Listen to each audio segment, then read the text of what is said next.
টংলাত জনগোষ্ঠীয় লেখক লেখিকাৰ সন্মিলন আৰু অসম সাহিত্য সভাৰ নৃগোষ্ঠীয় নৃত্যৰ ছন্দে ছন্দে অনুষ্ঠান সম্পন্ন।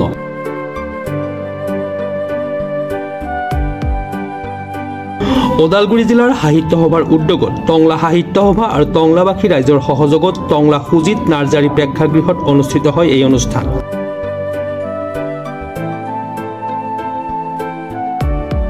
দুদিনীয়া কাৰ্যসূচীৰে অনুষ্ঠিত অনুষ্ঠানৰ প্ৰথম দিনা পতাকা উত্তোলন, শ্বহীদ তৰ্পণ আৰু প্ৰাণৰ শিল্পী জুবিন গাৰ্গলৈ শ্ৰদ্ধাঞ্জলি কাৰ্যসূচী ৰূপায়ণ কৰে।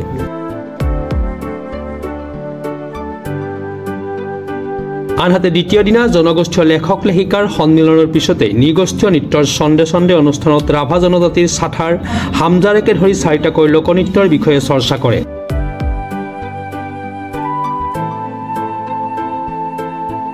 অসম সাহিত্য সভাৰ হিতৈষী সভ্য খগেন্দ্ৰনাথ বৰাই উদ্বোধন কৰা অনুষ্ঠানত আদৰণী সমিতিৰ দ্বাৰা প্ৰকাশিত শংকৰজ্যোতি দত্ত সম্পাদিত স্মৰণিকা, পূৰ্ণিমা ভূঞাৰ কাব্যগ্ৰন্থ সুহুৰি, অনুপমা দেৱীৰ গ্ৰন্থ সংস্কৃতি প্ৰবাহ, ডক্টৰ চিন্তামণি শৰ্মাৰ নেপালী ভাষাত ৰচিত বিজ্ঞান প্ৰবন্ধৱলী, অসমীয়া অনুবাদ বুদ্ধি সুবেদী আৰু ভূপেন ৰাভা ৰচিত গ্ৰন্থ ৰাভা ভাষা সাহিত্য আৰু উপগোষ্ঠীয় ততলা ৰাভাসকল উন্মোচন কৰে।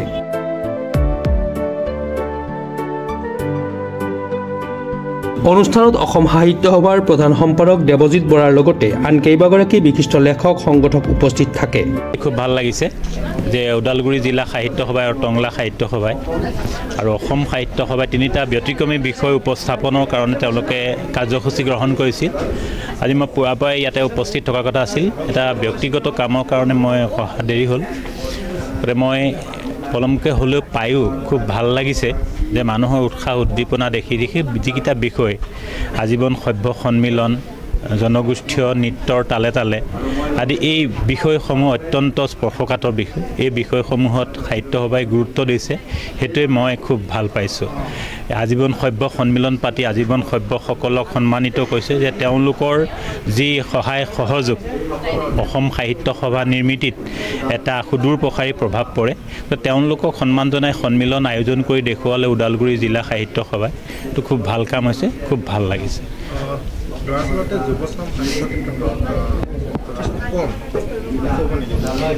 আচলতে এইটো সামাজিক এটা প্ৰৱণতা যে যুৱক যুৱতীসকলে কেনেকুৱা সভা সমিতি ভাল পায়, এইটো গৱেষণা কৰা অধ্যয়ন কৰাৰ প্ৰয়োজন আছে। গতিকে সাহিত্য সভাৰ সভা সমিতিসমূহ আয়োজন কৰাৰ যিটো পুৰণিকলীয়া পদ্ধতি, যিবিলাক বাস্তৱ পদক্ষেপ, তাৰ মাজত এটা পাৰ্থক্য আছে। সেই পাৰ্থক্যবিলাক সংমিশ্ৰিত কৰি আমি যদি যুৱ চামক আকৰ্ষণ কৰিব পৰাকৈ অনুষ্ঠানবিলাক আয়োজন কৰোঁ, তেওঁলোকক মৰ্যাদা দিওঁ, তেওঁলোকক সন্মান দিওঁ, তেওঁলোকে অংশগ্ৰহণ কৰিব। আমাৰ কাৰ্যকালত আমি বাস্তৱ পদক্ষেপ গ্ৰহণ কৰিছোঁ। আমাৰ বহুত প্ৰভাৱশালী প্ৰতিভাশালী ছাত্ৰ ছাত্ৰীক আমি আমাৰ ৰামধেনু উপ সমিতিৰ যোগেদি, ৰামধেনু উপ সমিতি হৈছে যুৱ সংসদ, যুৱ চামক প্ৰতিনিধিত্ব কৰে। আমাৰ ত্ৰিদীপ ভাগৱতী গুৱাহাটী বিশ্ববিদ্যালয়ৰ গৱেষক ছাত্ৰ ত্ৰিদীপ ভাগৱতীক দিছোঁ, ডক্টৰ জ্ঞানশ্ৰী বৰা, তেখেতে ঠিক উদীয়মান লেখিকা অধ্যাপিকা, তেওঁলোকক দায়িত্ব দিছোঁ। তন্নিতা ভৰদ্বাজক আমি দায়িত্ব দিছোঁ, এঞ্জেলা চাংমাইক আমি দায়িত্ব দিছোঁ।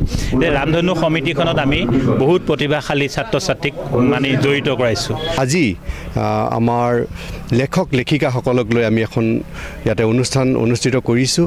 ওদালগুৰি জিলা সাহিত্য সভাৰ উদ্যোগত গোটেই জিলাখনৰ জনগোষ্ঠীয় লেখক লেখিকাসকলক আমি ইয়াতে বাছনি কৰি কিছু সংখ্যক লেখক লেখিকা আমি ইয়াতে প্ৰতিনিধিত্ব হিচাপে আমন্ত্ৰণ জনাইছোঁ। আৰু তেখেতসকলৰ মনৰ ভাৱ, তেখেতসকলৰ বক্তৃতা আমি ইয়াতে শুনিলোঁ। তেখেতসকলে যুৱক যুৱতীসকলক বা বৰ্তমানৰ প্ৰজন্মক তেখেতসকলে বহু কথাই তেখেতসকলে আজিৰ এই সভাত ব্যক্ত কৰিছে। আৰু এই আজিৰ লেখক লেখিকা সন্মিলনত আমি ভাবোঁ আমাৰ যুৱক যুৱতীসকলে নিশ্চয় উপকৃত হ'ব। আৰু এই সন্মিলনত আমাৰ অসম সাহিত্য সভাৰ প্ৰধান সম্পাদক মাননীয় শ্ৰীযুত দেৱজিৎ বৰা ইয়াত আহি উপস্থিত হৈছে। আৰু লগতে আমাৰ মাজত উপস্থিত হৈছে বিশিষ্ট লেখিকা বন্দনা খাটনিয়াৰ বাইদেউ, আৰু লগতে জিলাখনৰ বহুকেইগৰাকী বিশিষ্ট লেখক আহি ইয়াত উপস্থিত হৈছে। আৰু এই লেখক লেখিকা সন্মিলনতেই আমাৰ আজি বৰ্তমান 5খন গ্ৰন্থ উন্মোচন হৈছে। আৰু আমি এই চেগতে গ্ৰন্থ লেখকসকলকো ধন্যবাদ জ্ঞাপন কৰিছোঁ। আৰু খন্তেক পিছতেই ঠিক সন্ধিয়া হোৱাৰ আগমুহূৰ্তত আমাৰ ইয়াতেই একেখন অনুষ্ঠানতেই অসম সাহিত্য সভাৰ জনগোষ্ঠীয় লেখক লেখিকা সন্মিলনৰ সমাপ্তৰ লগে লগে আমাৰ জনগোষ্ঠীয় নৃত্যৰ চন্দে চন্দে অনুষ্ঠান এটি অনুষ্ঠিত হ'ব। ওদালগুৰিৰ পৰা চিন্ময় ডেকা ৰিপৰ্ট, প্ৰাতঃ time digital. Mobile plus physiotherapy wellness and rehabilitation centre দক্ষিণ কামৰূপৰ ব্যৱসায়িক প্ৰাণকেন্দ্ৰ বিজয়নগৰৰ লগতে VIP চক আৰু গুৱাহাটী মালিগাঁও পাণ্ডৱনগৰত থকা তিনিওখন ক্লিনিক বৰ্তমান প্ৰায় 20 বছৰৰ অভিজ্ঞতা পুষ্ট তথা এতিয়ালৈকে প্ৰায় 40,000 ৰোগীক সুস্থ কৰি তোলা ডক্টৰ পল্লৱীনাথৰ তত্ত্বাৱধানত চলি আছে। এই ফিজিওথেৰাপি চেণ্টাৰ তিনিটাত বৰ্তমান অভিজ্ঞ ডক্টৰৰ দ্বাৰা যিকোনো জটিল ফিজিওথেৰাপি চিকিৎসাৰ লগতে যিকোনো ৰোগীৰ ঘৰলৈ গৈ চিকিৎসা সেৱাৰ সুব্যৱস্থাও ৰাখিছে। আমাৰ ঠিকনা mobile plus physiotherapy wellness and rehabilitation centre, opposite Uparhali Bijoynagar SBI branch. আমাৰ VIP চকৰ ঠিকনাটো হ'ল VIP chowk near VIP bus stop, Borjhar, Guwahati.